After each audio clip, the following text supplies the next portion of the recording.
What's up, everybody? Thank you for tuning in to the Tomatolito Show. And today I wanted to jump in to and dive into the Bridgerweight Division, the WBC's Bridgerweight Division. It's a division in which they announced several months back, and very little information was released at the time. We knew as to the inspiration behind the name, as Mauricio Suleiman announced. And the purpose behind it, or the premise behind the division, nonetheless, to date, as of the moment that this episode's coming out, we still don't have a single match set up in this Bridgerweight division. We do have a list of contenders that has been released since then, as of a couple weeks ago. So let's dive in. Let's take a look at what the Bridgerweight division is, why the division was named Bridgerweight. The name came from, as Mauricio Suleiman put it, the inspiration came from the news story that went viral in which a 6-year-old, Bridger Walker, came to the aid of his 4-year-old sister. His 4-year-old sister was attacked by a dog, and this took place in the state of Wyoming. Bridger was able to protect his younger sibling from the dog during the attack, in which he ended up being badly wounded. I don't know if you guys caught wind of this viral story. I'm sure you did. Those of you that didn't, look it up.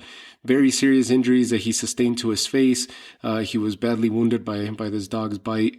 The dog's owner ended up coming to the rescue, ended up helping Bridger, and put pressure on the wounds until medical staff arrived. The story caught wind, right? It was headlines all over the place, and this ended up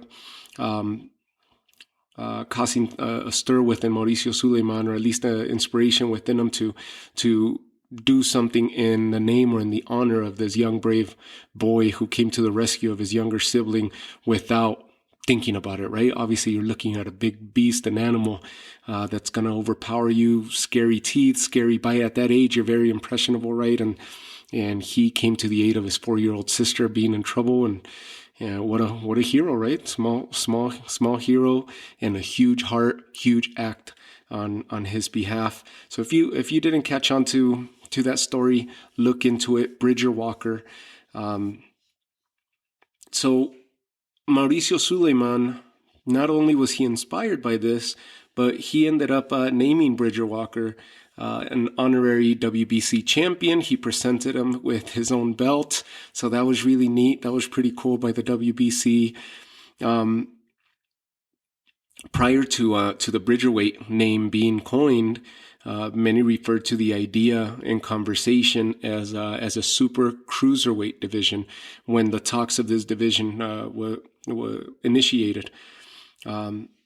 And it may be used by the other sanctioning bodies. Also, to date, not only do we not have a single fight scheduled as the inaugural fight for this Bridgerweight division, there's obviously no champion that's holding the Bridgerweight belt at the moment, and none of the other major sanctioning bodies to date, as of the moment of this episode, have jumped on board as to creating their own Bridgerweight division or Super-Cruiserweight division.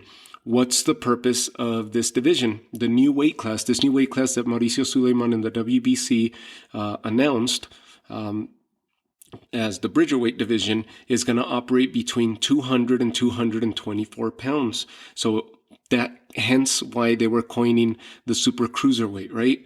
You have the cruiserweight and you have the heavyweights, right? And there's always these fighters. Like back in the day, we used to have Thomas Adamek as someone that comes to mind, amongst others, many others. He comes to mind because he was a cruiserweight and going up in weight, made it to cruiserweight, and then ended up fighting as a heavyweight, but he was a smaller heavyweight. So this would be that merger, that division to where they could have a shot at competing with the smaller of the heavyweights, and the bigger cruiserweights would be able to meet in this division. Obviously, it would mitigate some of that disadvantage for the smaller fighters, and they would have a platform in where they could compete at a high level. That's the premise behind this Bridgerweight division. So pretty neat, right? The problem is that it's another weight class, another weight division coming into play, as if there wasn't enough titles, right? Nonetheless, the premise and the purpose of it is I could understand it, right? I could definitely appreciate that because we have seen smaller bodied cruiserweights making their way up, or even maybe like a Usyk would probably compete in this. Even Deontay Wilder would possibly compete in this division, right? He's a taller body, lankier, skinnier, and it's harder for him to put on weight and sustain the weight, much like an Andy Ruiz would or a Luis Ortiz. So his power is what's kept him in that heavyweight division, and he would definitely be a who's who in this Bridgerweight division or Super-Cruiserweight division. So some key points, right? None of the other sanctioning bodies have jumped on board and named their own Super-Cruiserweight or Bridgerweight version of the division. WBC is the only one to date. There's no champion to date, and a single fight hasn't been announced to inaugurate this division, to get it, to kick it off, right? Anybody who fights within the Bridgerweight limit requirements is still going to be able to compete in the heavyweight division. So they're not going to be confined, which is also good news. The WBC is being open in that. They're obviously hopeful, right? They're hoping that by introducing the new weight class, it's going to allow the best cruiserweight contenders and the best of the lighter heavyweight fighters, and which is what I was mentioning. To cover that note, this is the cool thing. What they announced, and I just mentioned it a little bit ago, they announced their top 15 ranked fighters. So the first 15 ranked fighters, they announced their list. These are fighters that are decently known. Some are lesser known, and we'll cover that list. I'll let you know here. But the number one contender, definitely popular Colombian fighter, Oscar Rivas, 26-1 with 18 knockouts, and he's already come out. I believe as of a few weeks ago, he said he'd be willing to challenge for that title and be the first to challenge for that title and represent the Bridgerweight division. So he's on board. He's ranked number 1. Number 2, Riyad Merhi, 29-1, fighting out of Belgium with 24 knockouts. Solid record on his part. Number 3, Kevin Lerena, 25-1. 12 knockouts to out of his victories, fighting out of South Africa.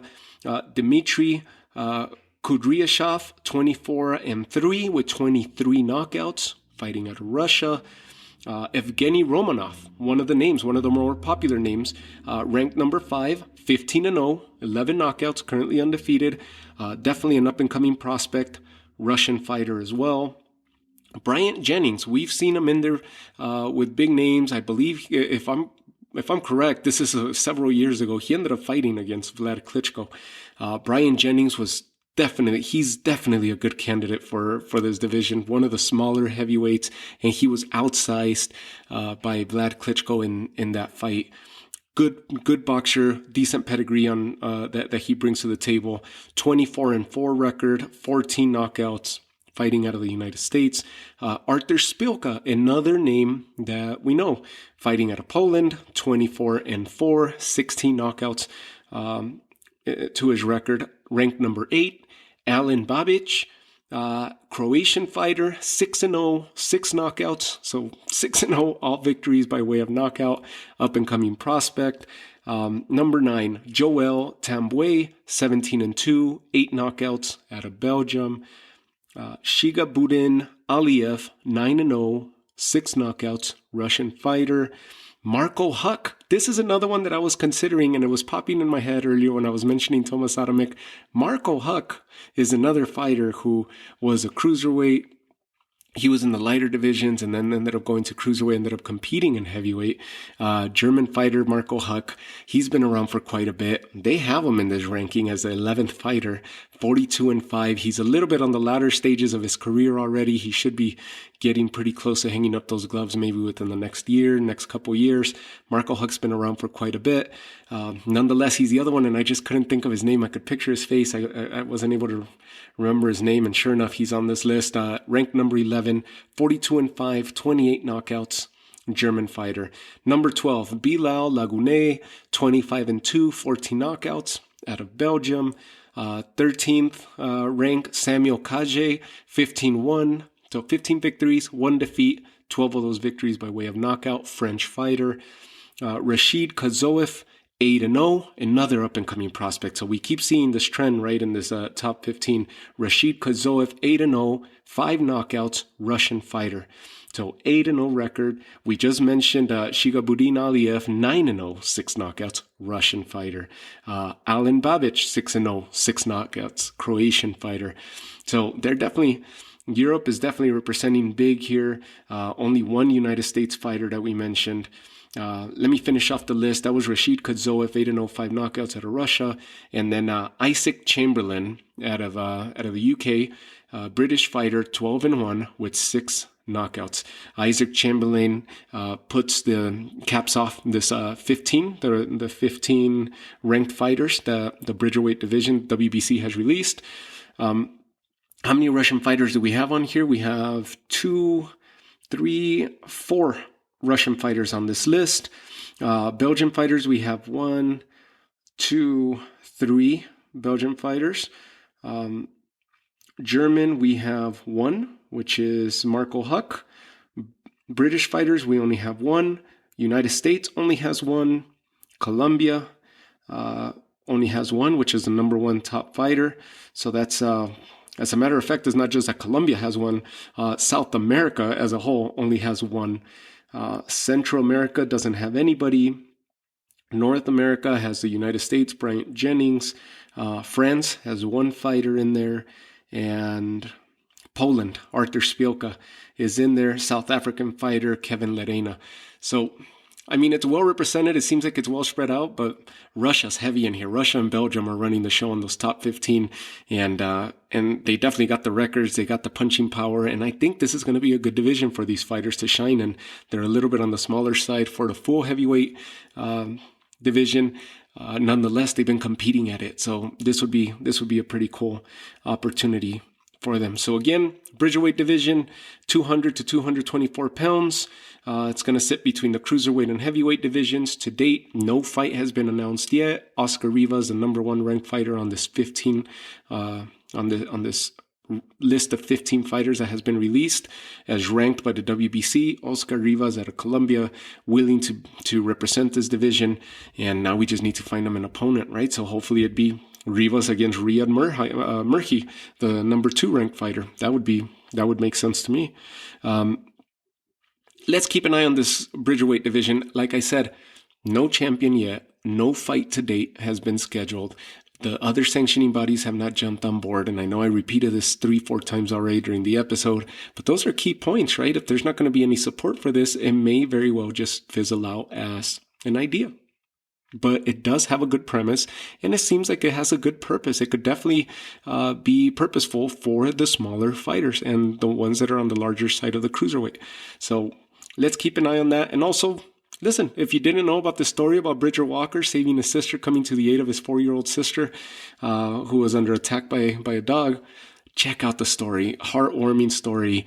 Heart of a hero for this young 6-year-old child whose life has now changed because of these events. And I have no doubt that he's going to do big things in life with a heart like that. Listen, sky's the limit for Bridger Walker. So we hope that he's doing well. I believe he is doing well. He's got some scarring in his face now. But listen, his heart's going to carry him to a fruitful life. So with that said, we'll close out today's episode. Keep an eye out for the Bridgerweight division, and I'll be talking to you all soon. Take care of yourselves. Have a good night.